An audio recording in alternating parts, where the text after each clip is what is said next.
দেখুন আমাদের ডিম পোচ হচ্ছে, আর সেখানে ডিম ফাটাচ্ছে। এখানে একটা করে রেখেছে, দেখুন দেখুন টাস টাস করে আওয়াজ হচ্ছে।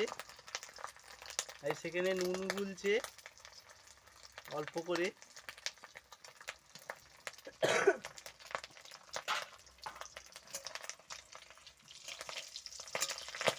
দেখুন ফাটতেছে কেমন বমের মতো।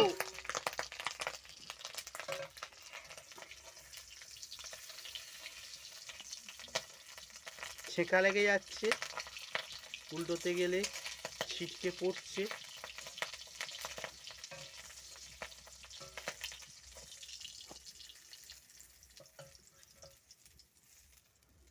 দেখুন দেখছে দুটো ফাটা হয়েছে।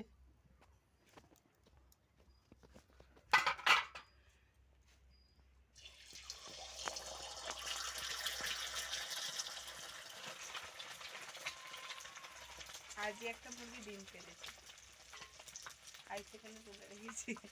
ওকে ভেঙে করে দাও।